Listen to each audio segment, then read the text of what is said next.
biso bipai tokayi kobimata bimisi biso alinga mwasi moko atombola loboko likolo topesa ye merci Yesu misama mwana yo Yesu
Amen.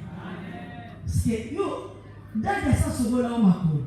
biso basokola biso makolo biso toyebi betela lavage de pied omongi eza mopaya te. Amen. Amen. Naza nanga mopaya te, naza nde na ndako ya papa na ngai. Amen. Sese nazopesa ye merci, nazopesa ye merci mpona molo nazwi liboso na ye.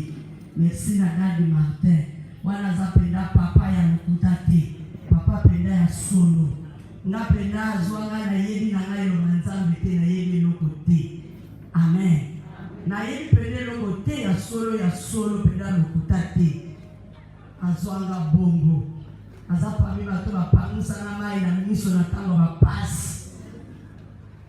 Tokota mabala te baki makambo ebele te, baza pami bato bapesa biso baconseil.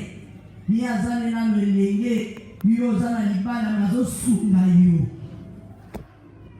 Memi moko mosusu bilo oli ezalaka te. Mama Dani aza camarade na okoma wana. Mama Dani na neli na kimi mbango na ye koluka Dadi Martin awa. Ne wana Beteli ezalaki Beteli ya Pasteur Timothée, Frère Timothée na Frère Franck na ye koluka bango. Na ye koluka na bi Frère Timothée passe natalinga pesi na conseil pesi kosa bifuka mato bonde nazongi na ndako nazwikinya lelo 31 de mariage naza bato bakontribuye akutanga na 2 ans de mariage lelo 31 naza bato bakontribuye. Amen. Ata na kendenge nini ata umati ndenge nini, ce sont des pères que je ne peux jamais oublier. Mon histoire évangélique est attachée à l'amour. Je ne peux jamais oublier. Amen. Un grand merci Naïe. Amen. Un grand merci na comité ya organisation ya ba femme brillante. Merci na Mami Yvonne. Azapenda mama un grand modèle pour nous. Alobaka na misu na ete na lomo mata na kukume mata zate même toute église na tsali bana bango bamilobela ka bi poso que bito za modèle na bandesi bango Mami Vol. Amen. Na lingaka ye mingi ya lokuta te ya solo. Amen. Ate ya biso tozana le ministère, ate biso tozana l'église ngolana lubina sina biso déjà akima kinga ideza ebisi ya zonga. Amen. Pour ya katala ka béni, très béni. Amen. La sagesse naïe, la savoir faire naïe, la savoir vivre naïe, et puis la parce qu'elle a l'art de parler. Alors amen. Sina sala lusamba na kukunza mbesana ngango lolo bakalokola mwasu. Amen. Na ninga kayene loko moko ya makasi wana banda na yeba ye. Kokara. Tolia biloko mususu ngosutu na mama na itoli. Oso kayaka na mote. Tala nzungu ya makrevete. Ya bobo sara, biso mwato bobo sara. Amen. Mama l'amour, elle se convainc. Ato bondi maïete, yé pelo bondi maïe. Boba bagana bondi na ko. Amen. Mami merci. Vous avez appelé la maman. Amen. Et grand merci la présidente de la femme brillante provinciale. Amen. Maman Dani Azamoninga. Merci beaucoup Maman Dani. Soki na yeba ki Dadi Martin za na kanali na ye. Mutamemanga na Beteli zaki. Mutalakisa na bolingo Beteli zaki. Amen. Tiganza ngapambo la ye. Dona bagala zaka na ami moko ezaka ye. Naza pera baninga te bato so yezi na za bakamaradi te. Zaka na ami moko ezaka ye. Amen. Vraiment, ça va prendre la grand merci na mokambi na staff mobimba. Merci na présidente nationale. Merci la présidente nationale pour te dire que Oyo, ils ont l'église locale, ils ont la communauté. Alors, la communauté qui vont parler, qui vont prêcher. Alors, si vous êtes d'accord, tel le col, il y a un licolo, mon araka, l'homme comica, la taille au téné, au nom de Amen. Ceux qui ont allé, ceux qui vont encore pézali. Merci beaucoup la maman. Merci beaucoup la déléguée Nyonso. Banda Kishasa Kasabulutina. Zambe apambola bino. Amen. Encore un grand merci na basai na Zambe Nyonso bakati na wesika. Et merci ya makasi bisusu epaya oratrice na biso principale na pasteur Judith. Maman yalobaki soki obenginga paster na moni nombango na longoni mama Judith natialika na paster merci na paster Judith. Amen. Kwa penda bakulutu bakulutu tika kolo azwa lokumu na napesi merci te. Un grand merci ma chérie Nangai. Amen. Nangai moko bien.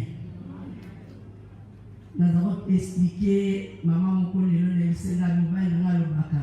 Moi na bise chérie Nana. Et moi aussi je vais quelque part viens m'assister. On dit Gisèle, écoute. De toutes les façons, on doit comprendre que tu as appelé. La paix sur la liberté, tu as appelé. Parce que voilà, nous a convaincu.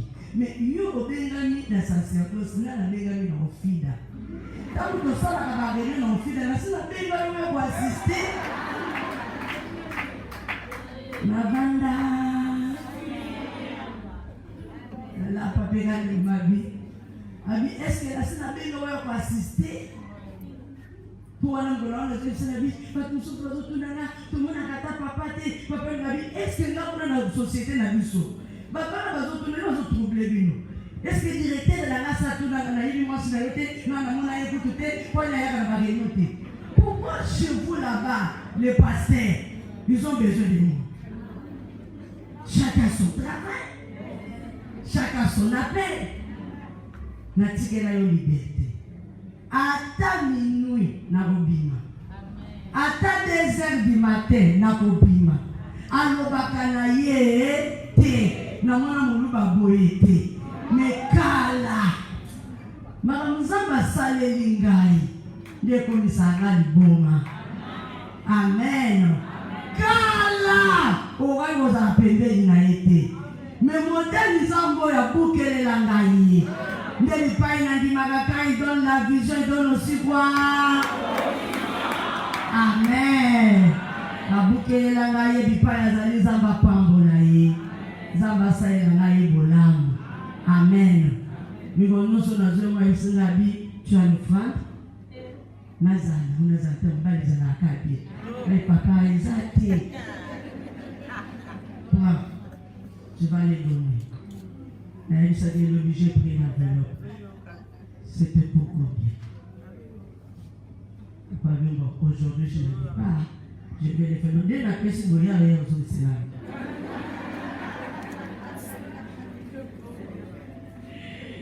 Amen. Ça, c'est le bonheur que l'Éternel a salé. Amen. Papa Yazali, à Pambolama. Et aussi, merci l'église. N'a rien dit quand même que Naya. Parce que nous appelons la séminaire l'église de Bandiminaya. Merci à maman Ndambo ya mifia Balandinga. Merci à Bala Nangai, Misatu Bazawa. Babi maman aujourd'hui on va t'accompagner. Mais nous que babandi wapi, papa bazali zamba pambo la bino. Amen. Ok, kolo soit le Congo. So to sali boete et vous avez la mission passe. Faudra to banda boye. Amen.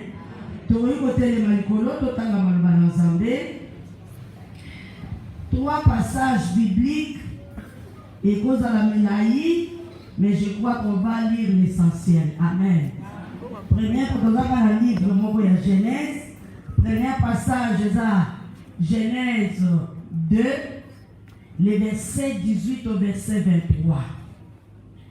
Deuxième passage est à Genèse 37, les versets, verset 2 à 35.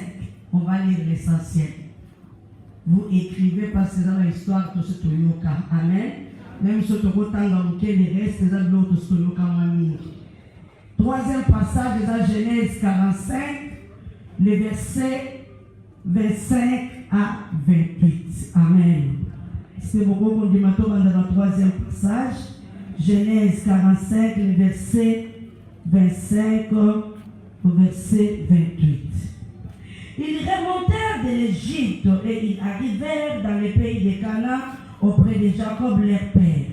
Ils lui dirent: Joseph vit encore, et même celui qui gouverne tout le pays d'Égypte. Mais le cœur de Jacob resta froid parce qu'il ne le croyait pas. Ils lui rapportèrent toutes les paroles que Joseph leur avait dites, et il vit les chars que Joseph avait envoyés pour les transporter. C'est alors que l'esprit de Jacob, leur père, se ranima. Et Israël dit: assez. Ma version sous Balobi, c'est bon. Ma version sous Balobi, enfin. Joseph, mon fils, vit encore. Amen. C'est l'essentiel. Joseph, mon fils, vit encore. Genèse 37, c'est là où tu retends vraiment qui est.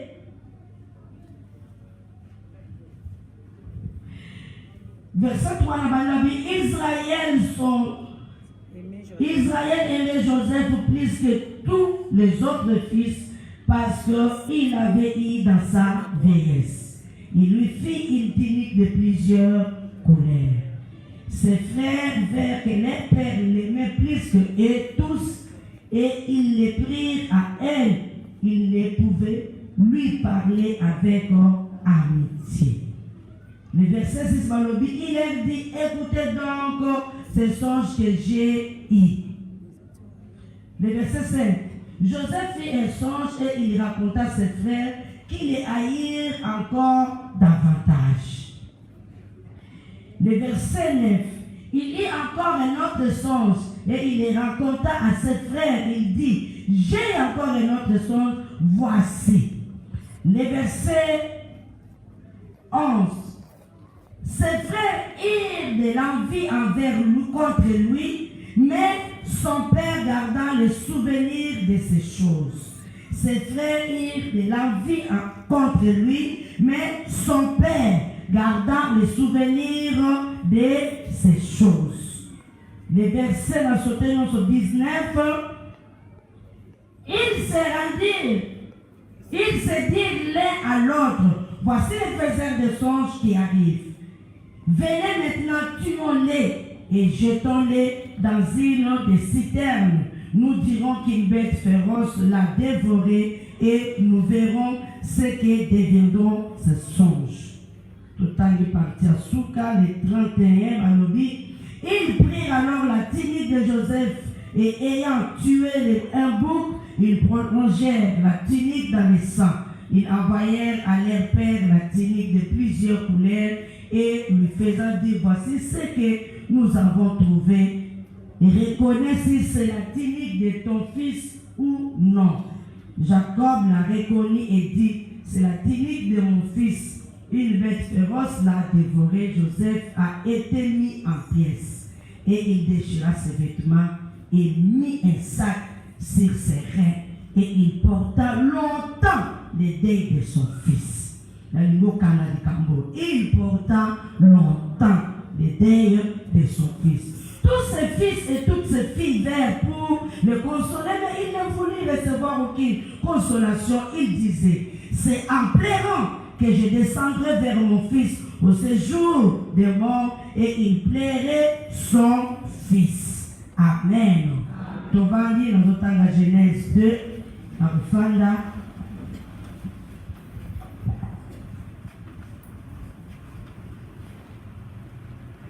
L'Éternel dit: il n'est pas bon que Françoise, je lui ferai une aide semblable. Le verset 20, et l'homme donna des noms à tous les bétails, aux oiseaux du ciel et à tous les animaux des champs, mais pour l'homme, il ne trouva point d'aide semblable à lui. Alors l'Éternel Dieu fit tomber un profond sommeil sur l'homme qui s'endormit. Il prit une de ses côtes et referma la chair à sa place. L'Éternel Dieu forma une femme de la côte qu'il avait prise de l'homme et il l'amena vers l'homme. Et l'homme dit, voici cette fois. Amen. Sinon, hélas, enfin, voici cette fois l'os des hommes et la chair de la chair. On l'appellera femme. Amen. Est-ce que nous pouvons acclamer pour la parole de Dieu? Amen. Dans une conseil de pas mal Yvonne, pour envoyer du sang à l'âge avance, accepte et accommoder le système de la côté. Amen. Même la Seigneur m'a aussi l'effort de modérer le système de la côté. Que l'Éternel nous fasse grâce. Amen. Femme, rien n'est fini. Ce soir, j'aimerais te dire, femme, rien n'est fini. Enfin, quelle surprise. Femme, rien n'est fini. Enfin, quelle surprise. Amen. Amen. Nalinga kakopesa lokumu pa ya mwasi. Ndenge na utoro bane za jini sengu ya koyoka lobi. Mama mada lobi. Tuya na mukopesa zambe merci kwa sali biso basi. Asongela lobi. Soki mokili. Na yemsa zambe songe la kobane la kokela. Kelanga kaka mwasi. Pour moi, c'est important dans ma tambour et belé. Amen. Alléluia. Alors, on a dit sur la femme. Par définition, nous sommes tous qui, dans le premier jour, la femme est une surprise agréable.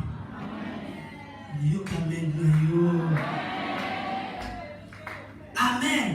La femme est une surprise agréable. Surprise non agréable, on s'en masala et pas ya mutu. Asala et pas ya mobali. Amen. Genèse de Bible Totani. C'est l'Éternel des hommes dans mon avis qui est à muté. Amen. Et ça m'a muté pour balazala. Yemoko. Alors, ce qu'on suit passage wana, n'est pas des namabalobi. L'Éternel, après avoir tout créé, il se reposa le 7e jour. Apparemment, c'est comme si la création était finie. Rien n'est fini. Ne pleure pas. Ne regrette pas. Quand quelque chose de bon peut sortir encore de toi. Rien n'est fini.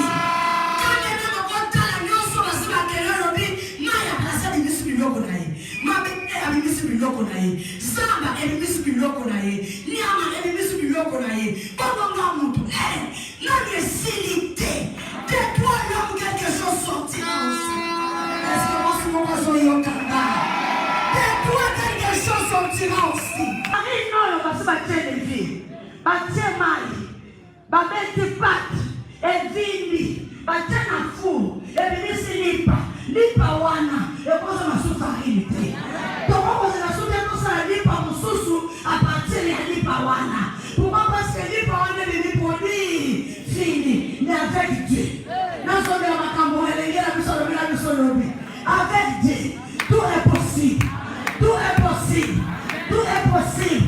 D'un produit fini, il fait sortir un produit fini. Dans le but d'un produit fini, il fait sortir un produit fini. Si vous avez un produit fini, ça va pas nous associer l'autre. Bon, on a ça infini. Non nécessité. Ça on a ça si la voix ça la source. Bon, on a nécessité. Dans la voyelle ça va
lokumu ekobima.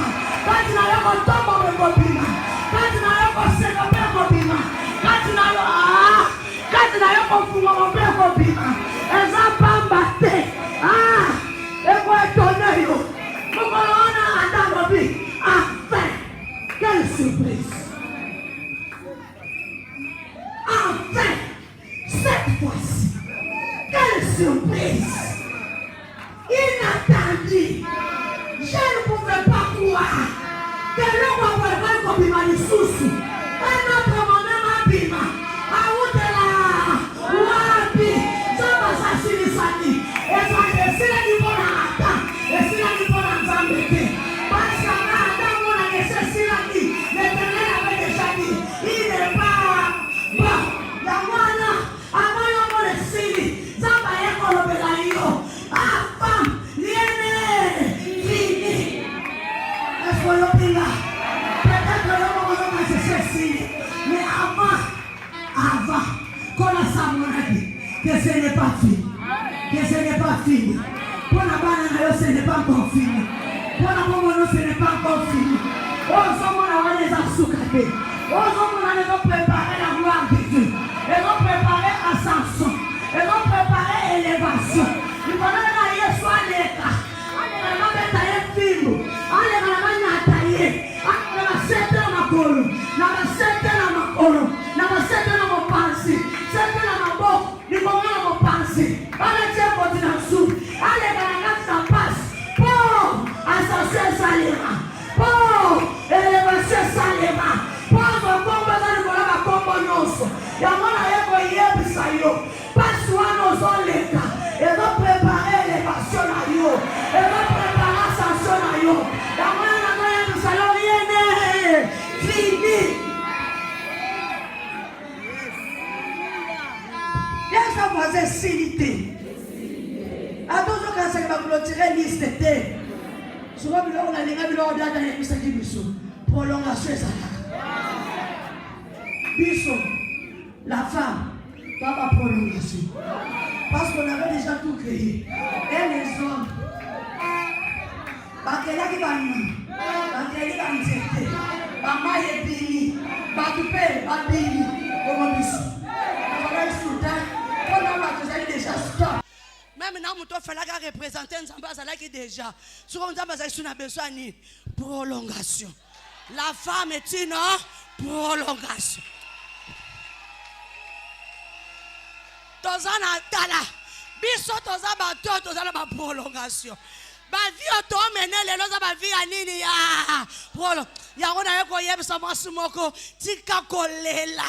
Ce n'est pas fini. Jacob Bangusama inamiso. Joseph Azaya kokufa. Te mukolo wana. Baye bazo yebisaye. Bazo yebisaye. Joseph vient encore. Alobi enfin. Vous avez vu qu'on a une surprise. Vous avez vu qu'on a une souffle. Nabi Zamba c'est la surprise au quatre souffle. Une surprise Jacob Azouaki. Et quand il est souffle. Babi un moment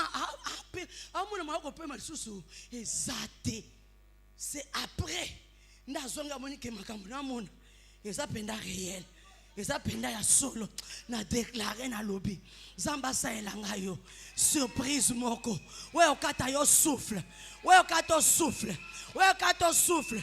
Poba me mayo na cimetière te. Poba kende ba me mayo na morgue te. Poba kunda yo te. Mais souffle o eko salete dans les jours qui viennent. Yo pe oye bansembo alongola kasoni. Zambo alokotaka. Alokotaka na putulu. Amatisi. Atomboli. Alokotaka. Abimisaka. Nakati na milinga. Atomboli. Amatisi. Bisope yo po yemba nzembo ko. Oyemba pe zembo. Lokola bango pe ba yemba ki. Yaya. Zamba na telema. Zamba na telema. Zamba na telema. Enfin. Enfin. Quelle surprise. Enfin. Enfin. Alléluia. Enfin. Et katayo. Et katayo moi mouke souffle le bas. Eh. Nandima quitté. Oye penda. Oye pas mami le mami. naozanga maloba parce que soki kati souffle ezangisio maloba olobi naozanga maloba naoyeba sote na sani ofukami ka bandika kolela Nzambe Nzambe mukolo Nzambe abalisaki mwasi moko ya 52 ans na église na biso azanga maloba mami ayebi ayafuka mabi naoyeba te naloba nini nazongisa nini nalongola nini nakanisa nini naoyeba te maloba esili mami abetela biso lisolo lobi mama Dania yazoloba alela lobi naoyeba te naloba ni parce que yaba surprise inata yaba biloko moko natikala kozelela te donc ezangisinga maloba na ndimetela ko so ba trajet ya bongo kolongwa kuna kokoma ti kaka Nzamba Dadi Martin akosala makambo ya bongo kaka Nzamba Dadi Martin akotombola ona dimension ya bongo kaka Nzamba Dadi Martin akoki komema yo na niveau ya bongo na tombo loboko na ngali kolo Nzamba mona mwasi moko oyo azomona ka komi na suka asayela ngai yo surprise oyo ekokata yo souffle oyo kondima te asala na yo kaka te asala pe na bana na yo asuka na bana no kaka te asala pe na mobali na yo soko oza fiancé asala pe fiancé na yo soko oza pe na bakoko aleka pe na bakoko na yo Zambe wana sala makambo ekolekela mayele na bato oyo moko atuka na bomoto nanga na lolenge nanga na ndimaki te kwa kozala boy.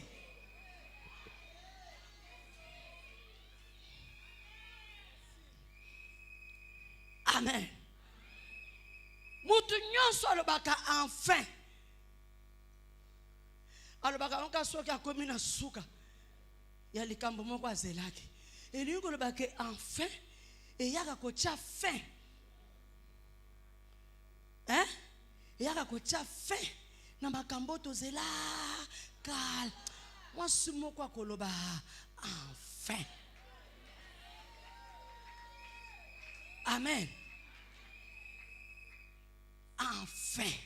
Au moins de nous vivre pour na batu mosusu basi batia déjà point. Ndebi loko Joseph azayo vivre. Pour na bande konaye basi bakunda ye. Balobi aya. Tobo mai. Tota la soki bandoto ne koma lolenge ni. Babomi nyama, bazwi bilam. Pour na bango, Joseph asa sani akufa. Au monde ozo vivre wana. On vivre surprise te. Donc surprise na pona ba demo, baza surprise. On vivre ndengeni. Po basi ba kunda yo. Ndengo zakana osokota morgue. Cimetière no ezalaka déjà. Kombo basi ba tia tout, basi ba kanga. Po mutu lokola Joseph basi ba kanga kinyonso. Balobi ye asi akufi na famille na biso oublié. On ne peut plus parler de lui. Mon Dieu, mutu so atalabi to tabi pa ya suke. Yendenga zana to so tele bouton. Njo kande basuki sana ngambo na bango. Me zamboyo. Nana suki cité. Nana suki cité. Mukolo moko kotele mokolo ba enfin. Soki peni na teli matali ana lobi esoko zape moi sama longa bota lokola ngati. Donc pour na penina ana stérile ya suka.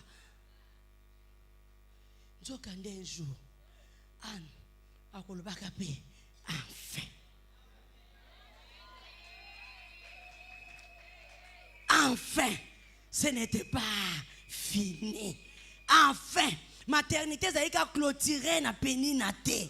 Enfin, nzokande ezalaki pe prévu pona ngai. Agara kokai ko telema. Atali Sarah lobi ya.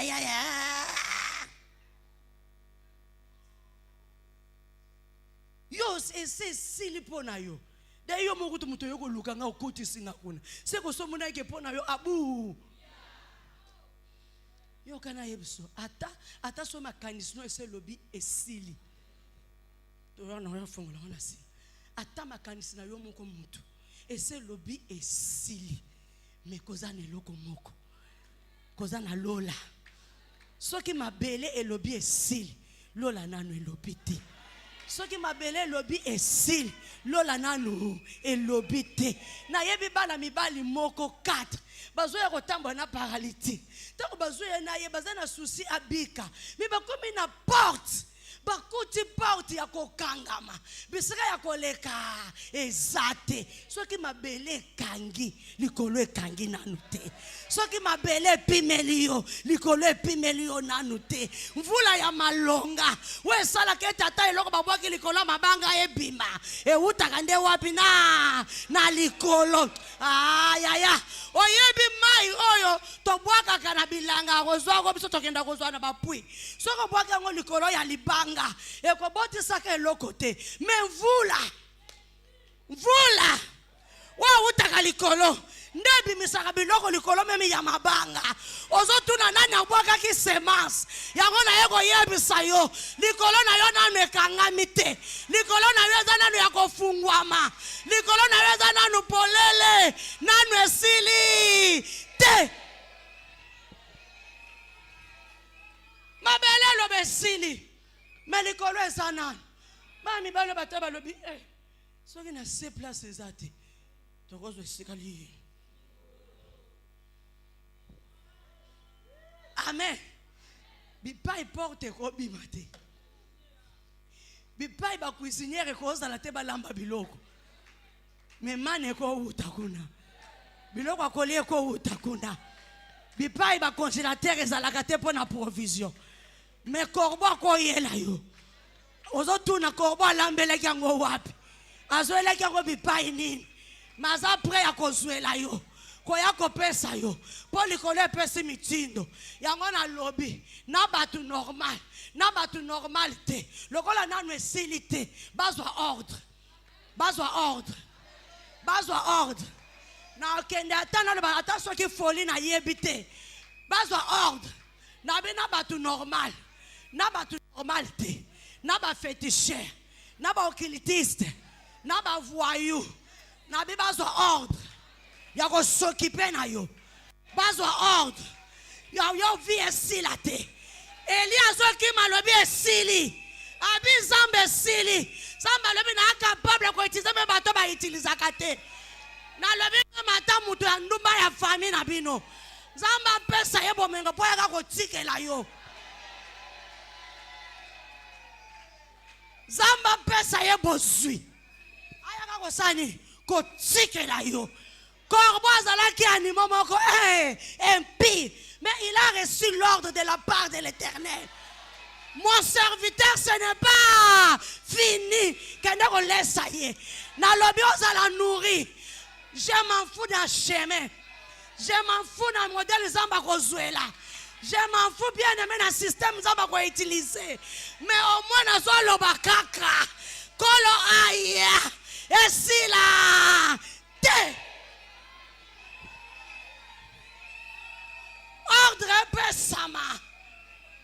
Ordre sani. Ordre pesama. Et quoi si la pona yote? Zambata la waza pembeni na yo. Peu importe niveau na ye. Mais soit kazana makokia apesa yo. Zamba touché. Ordre utalikolo. Zamba touché. Pour aya kaka changer histoire na yo. Aya changer le solo na yo. Aya changer makambo na yo. Au nom de na tombo lo boko na ngali kolo. Na zamba tata na ngai. Daddy Martin. Na zamba tata na ngai. Daddy Benny. Na zambe ya mama na ngai Yvonne. Na tombo lo boko likolo. Na déclaré. Nkolo amona. Zamba mona. Zamba mona. Oh nyonso za pembeni na yo. Peu importe le lenge na ye. Soka zana makoki. Soka zana pouvoir. Koleka yo a utiliser ye. A utiliser ye. A utiliser ye. Pour s'occuper na yo. Ya Abraham abimana bomengo en Égypte. Pour na nini. Pour Pharaon zwaki Sarah. C'est-à-dire, Pharaon zwi Sarah. Égypte betami na malédiction. Pour basimbi mwasa mosai na Zambé. Zamba lobi po abima. Pe pesa ye bozwi pesa ye bomengo nzoka ndeza ekali dusu madusu musu Nzambe aitiza kelekela kama yela bato lidusu kaka tango Nzambe ayebisa Abraham je te bénirai je te rendrai tu seras siko Abraham aotala vite kola lobi kwe moko kaka ekofulukisa ye Egypte na abi Nzambe amona abi kwe moko kaka ekotombola ye Egypte siko okokota Egypte ndenge ni nzale betama nango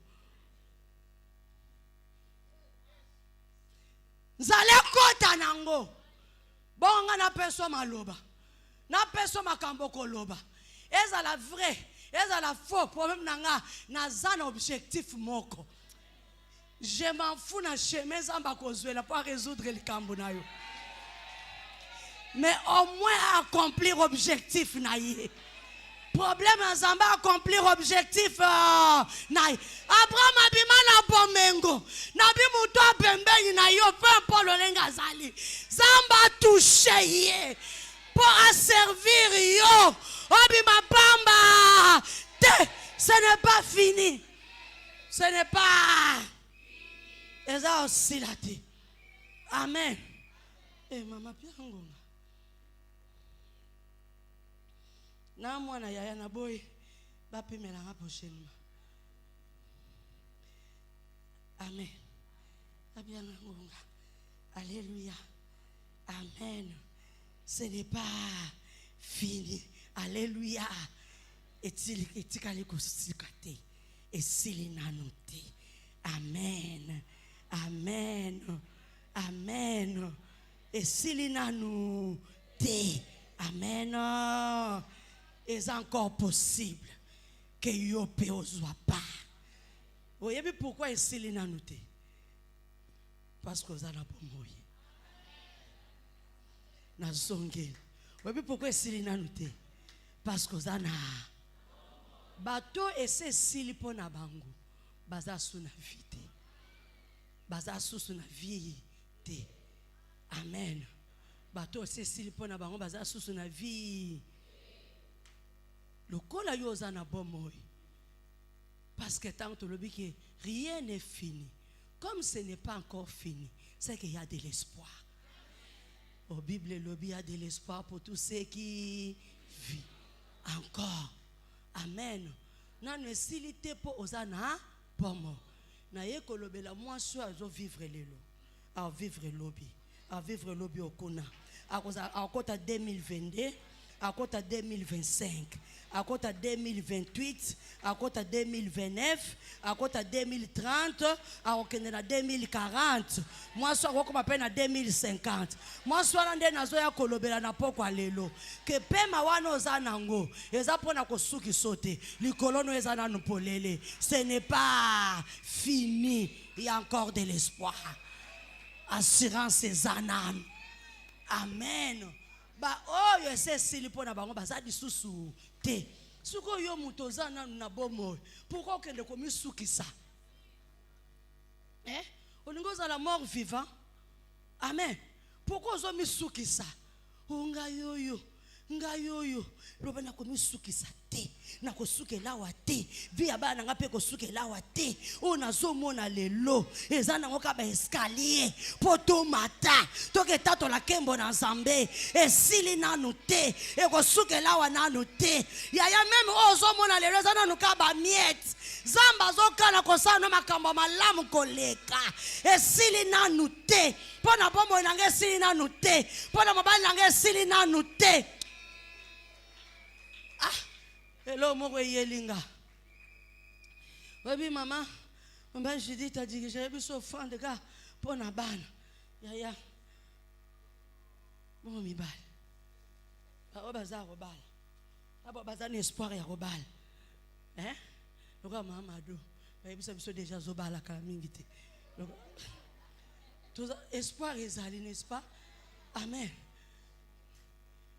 na ebi to biso be invitation tokende amen na baba bazana espoir robal alléluia oko pesele pour offrande olobi na oyanga te. Propriété privée. Alléluia. Offrande ya koloba oyanga azayanga na okabola ye na mutu te. Esili nanu te. O wana nazoyoka bazopesela ngai esango na lobi yete akosukisa na ye vie mutu akosukisa ne vie ezangai ongo offrande na opesa lelo na okata makolo. Je crois na pesa biso si jango na zoyeba te awa to wapi ya makaba fonctionnement ya banini tozo kata makolo to kata ngo awa au nom de Jésus. Amen. Bisoba o azanda kwa libala lobi ba telemisa biso pamba na telemisa biso lobi mama ya bon to telema ki pamba ya to batela libala awa esili nanu ce n'est pas ato swana ki na tongwa lelo ya ko pesa offrande yebisa nzambe pona oyanga esili nanu te na yebi na ngate uteli wapi saki na ngote na programme awa lokwa molimo santo aza en permanence. Awa sala biso makambo to kanati o za ba surprise ya kaka nanga pena kana ki nanga te donc to luka biso so mabonza yo pozo luka be na oluka na kana ki angote ya ka to luka kaka to pesa chozo pesa ozoloba we yela ba misusu yo yela ngai te oye kanga ba misusu eko kanga ngai te oye zwa ba misusu eko zwa ngai te oye telemisa ba misusu eko telemisa ngai te yaka eko telemisa ngai te bato bazalaka mabala ya 2 ans mobali akufi mabala ya 6 mois libale baby atoza jeune fille yaka atosala na ba acte ya foi atoza jeune fille mabalo ezalaka ebanda kesuka kananzela nanu esilite soki owutaki kobeba kala mingi te ata peso ke se sali mikolo yako pesa nzamba otika yo na bomo potika la bongo éternellement te loba nanu esilite. Je crois na histoire asika oyo kobanda sika e okatana te e kosuka te e kozala libela ekozala oyo koumela oyo kotika sango bongo nde nazalaki ne lengi ya koyoka histoire témoignage ya pasteur Judith Lobi alobi yo kanisi basengi doti ya mwasi asi abota to mwasi ya age pusana te basengele doti lokola mwana 18 ans lokola mwasi ya 20 ans nanu esilite samba pambola apambola papa na biso wapesi biso teme ya kitoko aboye nanu esilite awa biso nyonso tozo pambola biso nyonso tozo bima na mapamboli nanu esilite yaya soki yo kotaki ndako anga soko betelaka nga makolo soki yo bipa yozali osakaka na kombo na nga ozozela nga na kufa pona tikelo mobali okosi nanu esilite ngai na yependa vi ya libela nanu esilite na kotikelo espace te bomoi molai lobi bayebisaki biso balobi aopesa bomoi molai bomoi nanu esilite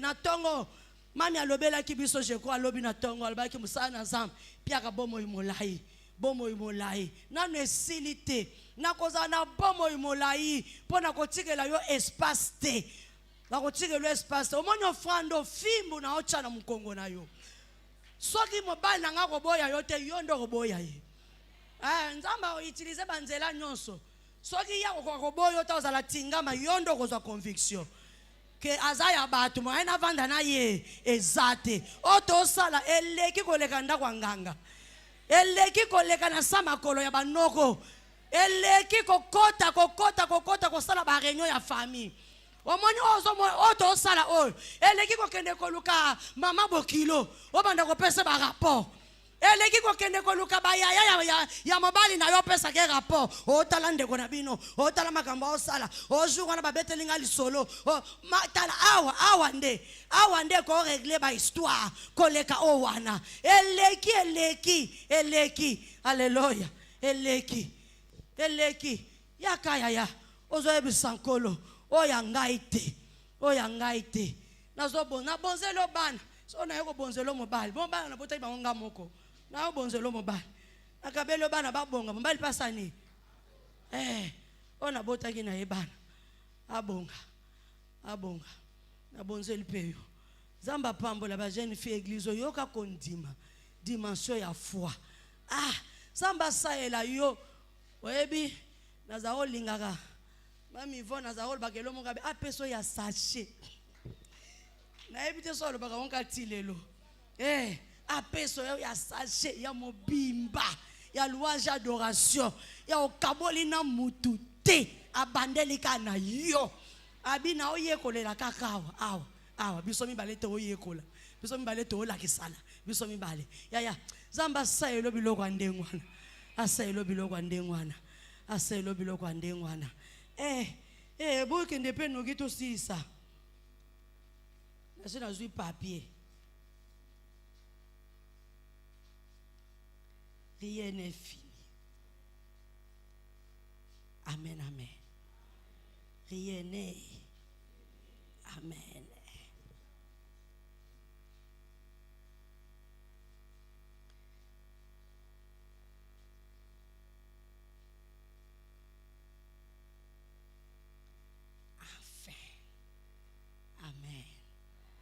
Enfin. Alléluia. Enfin. Okoloba enfin. Pona mbala liboso. Lokola Adam lobaki.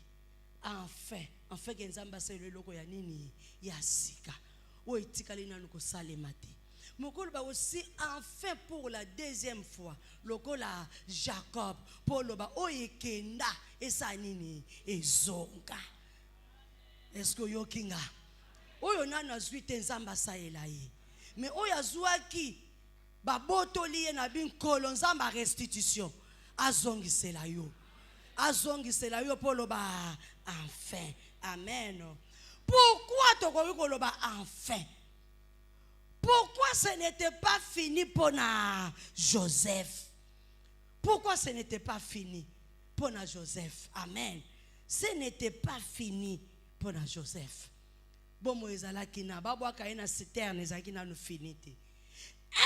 Ce n'était pas fini. Au tangi Genèse 37 au banda partie à chapitre 2 3 balobi, ce n'était pas fini parce que Joseph azaki na plan ensemble. Parce que Joseph azalaki na programme ensemble. Parce que Joseph azalaki na calendrier ensemble. Parce que Joseph azalaki na mission moko esengeli accomplir. Parce que Joseph zamba bomba qui a un objectif moko quelconque. Na tombo loboko na nga likolo. Na bi zamba zwela nga mwasi moko. Akoti sa ye na programme na ye. Akoti sa ye na calendrier na ye. Akoti sa ye na ba projet na ye. Bien aimé tala biloko ebundela kabiso. Okota na programme na Nzambe, okota na projet en Nzambe.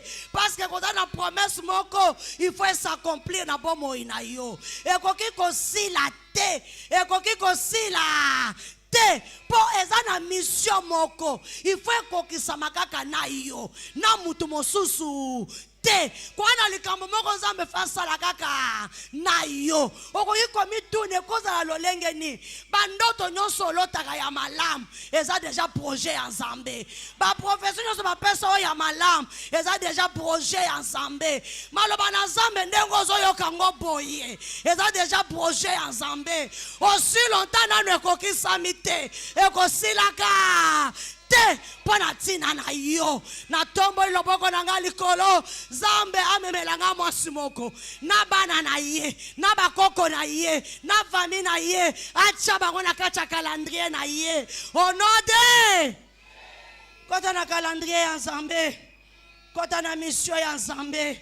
Soko na calendrier ya Nzambe ya atabakaneli yo, atabakaneli yo, atabachona kacha libulu, atabateki chopa ba voisin, atabacheli ombasu, atomeli poison, atosali ba accident. Soki nanu esilite, Nzamba yebi koza na mission. Mission moko quelqu'un qui fait s'accomplir na bomo ina yo. Nzamba yebi ke fa tombwama na kanali na yo. Yoka mukolo batoyo bazo mona Joseph en Egypte, bazo banga Joseph alobi Nzambe apermetaki bosala yango po kombo na Yesu nini ekumisama. Lelo nabikisa famille mobimba liboto evalaki ekufa ebongaki ekufa te. Zamba bombaki ngai po bino bosala nini bobika na bizamba mona mwasi moko oyo kolo aza na ye programme aklase ye. Famille wana elata soni zamba kotisa yo kuna acha yo muto kolongola soni ya famille. Famille wana elata masolo ya mabe acha yo muto ko changer masolo ya famille. Et aussi la te poko la zana projet na yo na kepongo ngana ngese nango. Amen. Et loko ami balé et sala qui était Jacob Joseph. Et si la te pona tina na ye c'était à cause de l'amour de son père. C'était à cause de l'amour de son père. Lokola tata lingaki e okayi kosuka bongo te.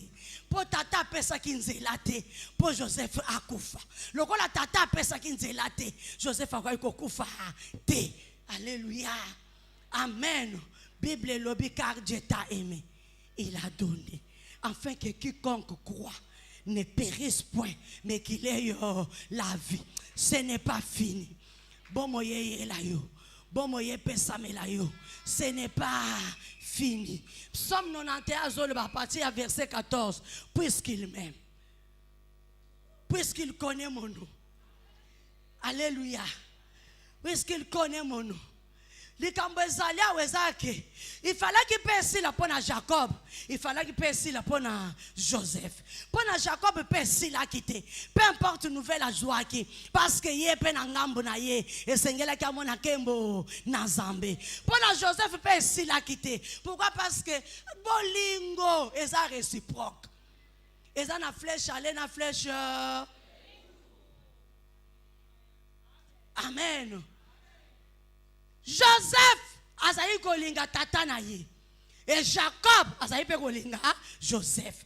Bible lobi na ba compromission se banda ko sala na ba propos méchant. Ouais banda ki koloba ma contre papa. Joseph atikala kokota na katite. Il était le seul qui rapportait les propos méchants. Il y a ba frère na ye et pas ya tata na bango. Voilà pourquoi son père l'aimait. Ici, ce n'est pas fini pour toi. Parce que tu as l'amour de ton père. Tu as l'amour de ton père, le Dieu qui t'a créé. Et tu as l'amour de ton père, l'ange de cette église. Yo kamen na yo. Ozana bolingo tata na yo. Papa na biso église oyo. Soka linga kabiso te. Akoy ko chate mo yo te. Parce que ce qu'il a bisoté, témoin qu'on n'a jamais partagé na biso. À cause de son amour envers nous, il te dit, pour toi ma fille, ce n'est pas fini. Ezana tina. Kokota na mulongo ya bawana batonga katatate. Eko sile la yonoki. Kokota na mulongo ya bawana baina katatate. Eko sile la yonoki. Kokota na banzela ba wana basala kama kita contre tatate et kokate lonoki. J'aime mon père, je ne parlerai pas mal de lui. J'aime ma mère, na kokota jamais contre lui. Tout ce qu'il fait pour moi est bon. Na tombo loboko na ngali kolo. À cause ya bolingo. Ya Daddy Martin, likolo na biso et silité. Likolo ya mwasi moko azalia et silité. Et s'il était dans le bolingo na yeza couverture. Dans le bolingo ya tata na yeza couverture. Bolingo ya tata na yeza protection munene. Bolingo ya tata na yo bien-aimé. Eza barrière munene contre force non so ennemi ko renverser yo. Makambo yela yo ekwa isaba misusu epengu isaba misusu eleli isaba misusu evan isaba misusu na se echama misusu na batombo emaba misusu na basimetiere me bolingo tata na yo esaliete yo ebomba yo yo ebatela yo tombola loboko no likolo bina so batela ma na bolingo tata na ngai na so batela ma na bolama tata na ngai ekosilela nga boyete tata nanga linga kanga a cause bolingo na ye ekosila te. Oyebi makamba tata basalaka na kuku oyebi te. Okolala. Tamsuo mo pe kolo likambo ko mema ngonde azo mema ngote. Akokota jeune ka pona likambo na yo. Zambe ba mamo ba mona bolam. Zambe ba jeune sero ba mona bolam. Yoko toko bosa na mwa mikolo. Mais azo tshela ngo motema na se. À cause de cet amour, ce n'est pas fini. Et le moko madame ko salamela yo. Crois et espère encore. Amen. Amen. Amen. Je vais m'arrêter ici. À cause de bons souvenirs. Totanga ka n'est-ce pas? Amen. À cause de bons souvenirs. Joseph azalaki na ba souvenir malam. Jacob azalaki na ba souvenir malam pona tina ya Joseph. La Bible dit, quand il faisait ces choses, ses frères l'haïssaient davantage, mais son père gardait de bons souvenirs. Amen. À cause ya ba souvenir ya malam, à cause ya makambu ya malam, à cause ya makambu ya malonga, nde tokokozwa prolongation. Nazonge na maluba ya papa. Nde tokokozwa prolongation. Amen. Joseph a eu prolongation à cause ya ba souvenir, à cause ya makambu malam oya bandaki kosala. Amen. Amen. Mardoché azwaki prolongation à cause ya nini? Ya ba souvenir. Soko tangi histoire na bien mukolo oyo amana zoya po asenga ba pendre Mardoché. C'est le même jour oyo walalite butu mobimba. Chapitre 6. Walalite butu mobimba. Roi ko se souvenir ba yeli livre de souvenirs. C'est le jour où roi tanga lobi abo bolam. Roi Aman azoya pasenga ba bomaye. Pona Aman c'était la fin ya Mardoché. Mais pona roi comme Mardoché a un bon souvenir, c'était le jour de la prolongation. N'a déclaré. Ce qu'on a dans la poste, nous savons ça, ça la souvenir à madame l'église. Acha le boko de colo. Ah, au moins de ma boque comme muke. Mais là, nous sommes en sélectionner. Nous sommes ça la souvenir à madame l'église. Ce qu'on serait pour ça la nanute. Au côté les molobi na koti pe na mulongo na baki sami. O tshelo boko no likolo. Obi zambi. À cause ya ba souvenir. Ce qu'on ezaki église na biso na Bethel. Toza pe na basai na nzamba. Oso sali ngo peta mususu bisika mususu. So ko so sali souvenir moka malamu. Tshalo boko likolo. Na dingi na yebisa nsambi. Zamba dadi Martin atelema. Amona. Et s'il est là, que les souvenirs crient, que les souvenirs parlent, que les souvenirs crient, que les souvenirs parlent. Nazo zongela, que les souvenirs crient, que les souvenirs parlent. Et sous que la yo boyete, le boko nanga likolo, et ça pour na kosisite ba souvenir nyonso, et banda ko zonga, et banda ko ganga, activité si le la yo boyete, zamba ba surprise, à ses souvenirs, à ses souvenirs, à ses souvenirs, à ses souvenirs, na ses souvenirs, na ba acte moko posa, na likambo moko sala, asizo si le la yo boyete, ozo surprise. Enfin, enfin, quelle surprise. Que Dieu vous bénisse.